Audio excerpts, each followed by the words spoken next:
could listen to that all day, right? Are we live? We're live. How's everybody doing out there? If anybody, this is Stephen again here at the Avian Conservation Center, the Center for Birds of Prey in Charleston, South Carolina. We're here this morning just to quickly give you a little update on how things are going with us, as well as to teach you a little bit about one of our birds, as well as to reiterate the fact that we're here to answer questions that you may have about anything that pertains to the work that we do. So we'll start maybe with business first off. We're here in week 4 now, week 3 of our new reality of not being able to invite people to come here and see us, which is a real challenge for us. It's the part of our job that we like the best. It's where we get to interact with you face to face, and it's one of the reasons that we're doing these live opportunities, is so that we can interact with you as close to real life as possible. Jesse behind the camera over here is getting really tired of this guy.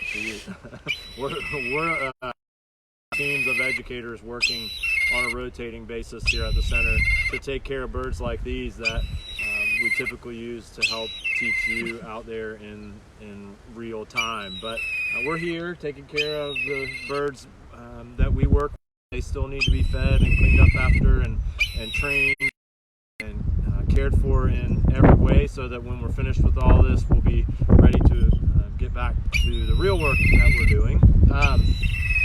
We miss all of our volunteer staff that are out there. This is another opportunity for us to communicate with you guys, any of the volunteer staff that are watching.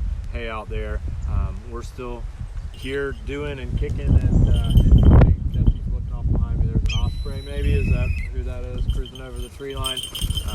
A nice breeze kicking in too, so it's an interesting morning. At any rate, we're here doing what we do. Those of you out there in Facebook land watching this, that you want to help support the work that we do now more than ever, it's a great time to visit our website and contribute to our efforts. We're still spending money on food and people to come and do this work, electricity, all of the things that have to keep happening, even though we're not really doing everything that we want to do. So we hope that you'll jump in whenever you can to help support us, to help us continue doing what we're doing. So it is spring. It feels a little like spring today. I'm wearing short pants. If the sun were shining, you'd be blinded in Facebook universe. But spring is a time where we see some cool things happening in the world of birds. It's when a lot of our birds are returning to North America from spending the winter in South America. Many of our birds are what we call neotropical migrants. They go across the equator when the weather gets inhospitable, and especially inhospitable for their prey. So that osprey that was cruising behind me probably came back from South America just in the last month or so, couple of months, spent the winter in South America feeding on fish, and now that they're here feeding on fish, nesting, breeding. But the group of birds we were here today to focus on, in hopes that we may see some of our wild representatives today as well, are the kites. Kites are a group of raptors found all over the world. Here in North America, we have several. So we're not going to go too much in depth into those species, because we've included a lot of material along with this in terms of links to articles about the swallow-tailed kite and so on and so forth. But we'll talk some about it. This is a bird native to Africa. It's called a yellow-billed kite. It's the second largest of the kite species. He's a noisy one this morning. A lot to say.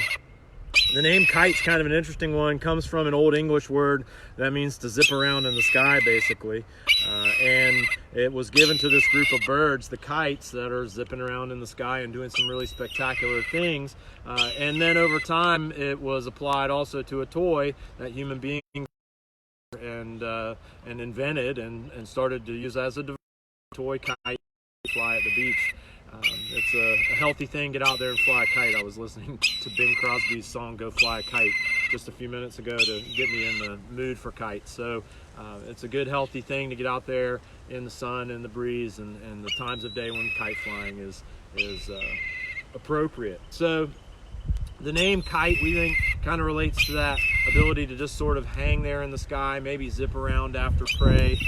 They have a really specific body shape.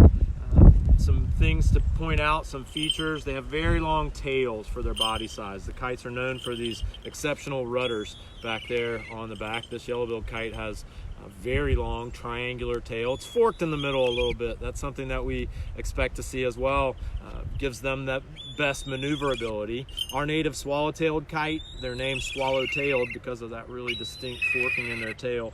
Extremely maneuverable in high winds. A small looking bird when they're sitting still. So it's a rarity for us, at least in terms of our native kites here in North America, to see them sitting still. They don't do it all that often.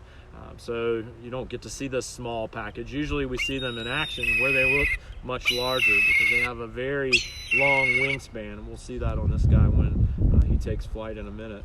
Some of the kites, like the yellow-billed kite and the red kite of Europe, are scavengers and also predators when they need to be, but great at zipping in and grabbing a little piece of carrion to take away. Our native kites use the same kind of skill set in hunting insects, and we'll see this guy kind of show a little bit of both of those abilities. Things like grasshoppers and dragonflies make up most of the swallow-tailed kite and the Mississippi kite's prey here in South Carolina.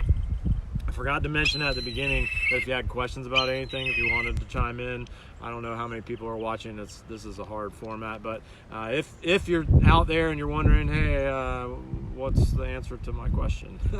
Jesse will let me know if you have questions, or if I'm off with this guy in flight, Jesse may just answer some questions on her own today. She's perfectly capable of doing that. So about 25 species or so of kites in the world. Again, 4 here in North America, 2 Carolina, the Mississippi, and the swallow-tailed kite. Today, what is it? It's March 31st today, the end of March. Only likely that one of our kites are here in any numbers. The swallow-tailed kite are usually the first to arrive, although right now we're kind of at that cusp. Neither Jesse nor I have seen our first kite of the season, but we have had some sightings reported to us of swallow-tailed kites back in South Carolina. So if you're out there in the southern United States right now enjoying a lesson while sitting outside, or if you go outside later this afternoon and you're looking at birds, which I hope you'll do, the swallow-tailed kite is one that may cruise right over you. The further south you go, so those of you that are in Georgia or Florida, down on the Gulf Coast, that's where they come back to first, obviously, since they're returning from South America. Before I sort of wrap up the stuff I wanted to talk about kites, because I want to get to this guy in action and let you guys get a little bit of a flight demonstration. We'll see how that goes on the digital format. But the swallow-tailed kite is an endangered species here in our state of South Carolina, and it's a species that in the United States has declined quite significantly over the last 200 years or so. They've seen a really dramatic shrinking of their breeding range, which is primarily due to the fact that they breed in swamps, bottomland hardwood forest. And if you take a look at the way human beings have responded to swamps or thought about swamps over history, they're kind of places that have scared us a little bit, made us nervous. The dark, foggy swamp filled with witches and boogeyman, all of those things in there. Well, unfortunately, that led us to destroy a lot of their habitat, which obviously causes a problem, right? If we don't have a place for them to nest, they ultimately will decline. So one of the ways that we ask you, the public, to help us to keep tabs on them, to understand them better, is to report sightings of the swallow-tailed kite. It's a bird that not quite as large as this yellow-billed kite, but once we see him in flight, has a very similar flight style, black and white, really hard to mistake. If you Google swallow-tailed kite, you'll find a lot of information there. If you go to the links that we provided with this live stream, you'll also find some great pictures of it. Really easy to identify. You're going to know when you see one. And so what we do to take advantage of that is we just ask you to see one. You can report your sightings on our website, the centerforbirdsofprey.org, the same place we hope you're going to get access to all of these programs that we're putting out there and schedule what we plan to offer moving forward. So the swallow-tailed just returned to North America again from Brazil, where they spend their winters. Let us know when you see one. So before I get this guy out there, are there any questions happening in there? Is the close to Allendale still happening? So yeah, the Kite Festival, I don't know is the best name for what happens down there near Allendale. It's a program that the Lower Savannah River Alliance has offered in years past with guest speakers from the kite world out there, folks like Ken Meyer from the group down in Florida, and we've participated in years past. One of the cool things that kites do is they aggregate, and so before they migrate south at the end of the summer, one of the places we see them getting together is near Allendale, South Carolina, down in the Savannah River area. So Allendale, Hampton, Jasper counties, lots of them get in these big groups, and you can actually go to predictable places at the end of the summer and see hundreds of them. My hope is, today is March 31st, that by August, maybe we'll be back out there doing things. We may be doing things in a different way in order to maintain our social distance, but the kites will still be there in Allendale in August without question. It's a part of their annual cycle. It's something that we can expect to happen. Whether or not we'll be able to all ride in a bus down there together and go talk about it in person, well, that may be a different circumstance. Who knows?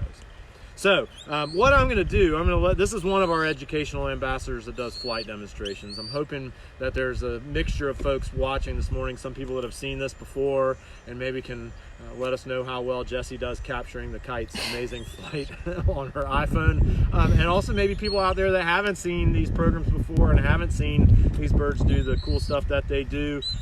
This is a bird that so he's been trained to do a few things that he would normally do out there in the wild, to do them when I ask him to. So in just a minute, I'm going to let him go. I'm going to take off some more of this equipment here, and hopefully he's going to zip around out there and do some pretty interesting things. First of all, kites are known for grabbing prey in the air. I mentioned that our swallow-tailed kites are insectivores largely, so things like grasshoppers and dragonflies, they snatch them right out of the sky in their feet. So to help demonstrate how that works, I'm going to be tossing little pieces of food up to him. He's going to catch them in his feet. And then one of the coolest things I think that kites do is they feed while they're on the go. So they actually eat their food while they're flying. So he's going to fly in and grab this little piece of food that I toss him in his foot, and he's going to bring it up to his mouth and feed on it without even. Keep doing that. We'll do a few of those and see how it looks. Another thing that kites are known for doing, I mentioned these guys are scavengers, the yellow-billed kites, so they'll just grab a little choice piece off of a carcass and keep on moving. They don't want to be vulnerable hanging out around the carcass. There are a lot of other scavengers out there, some of which are a lot larger than this, things like eagles, and so why not just grab the food and go and get it out of there. Our native kites will grab food right off of branches and things right out of the trees, and so I'll be putting little pieces of food on my fingertip. We'll try to get some shots of that, and you'll see the kite fly in and just grab that food as he goes. So really nimble with their feet. We'll see how this goes. It's a beautiful breezy day, so Jessie, you just kind of give me feedback on where I need to be.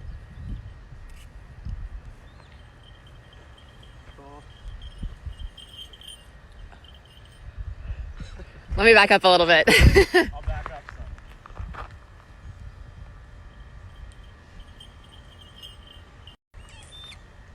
Another thing I can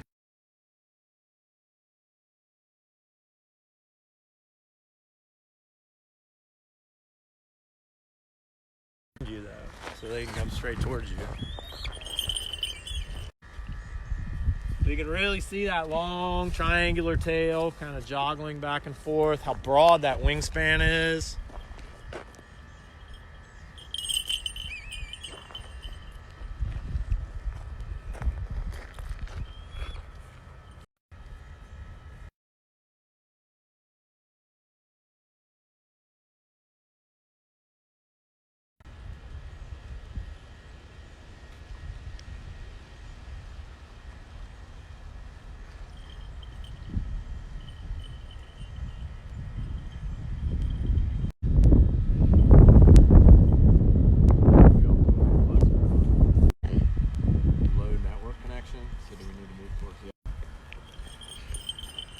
Hopefully we're not going in and out on you. We're moving closer to our office where the Wi-Fi is so that we can maybe get a better connection here.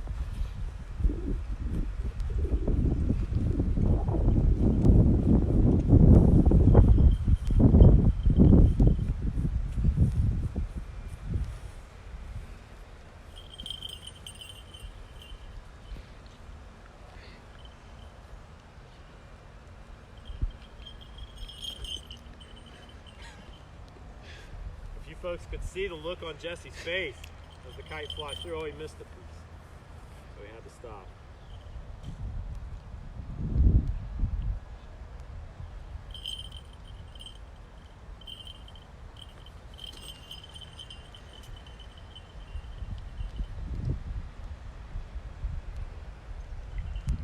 Maybe throw some low over your head. Low over my head. He's looping up behind me.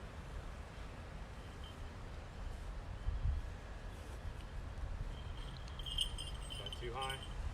So low over my head, you can, like, right here. Hard.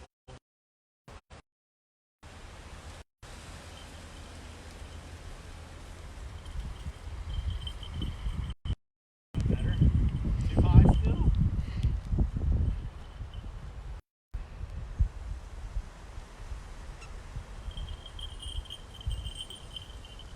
Is that better?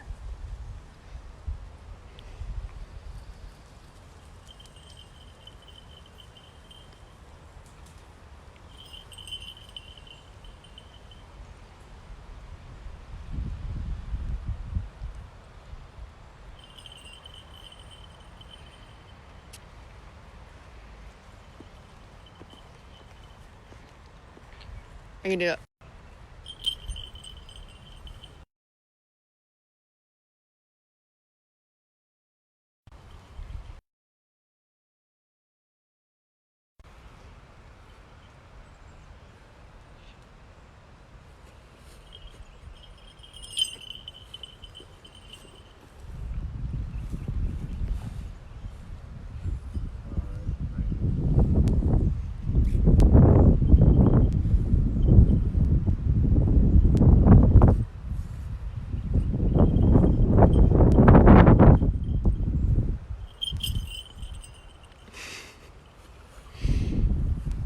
Right pass and takes.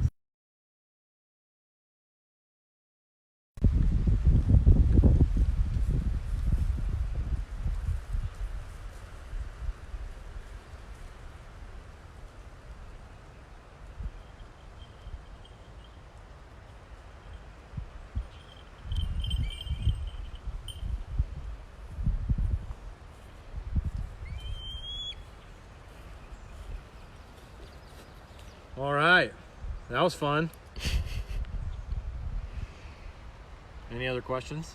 No questions. No.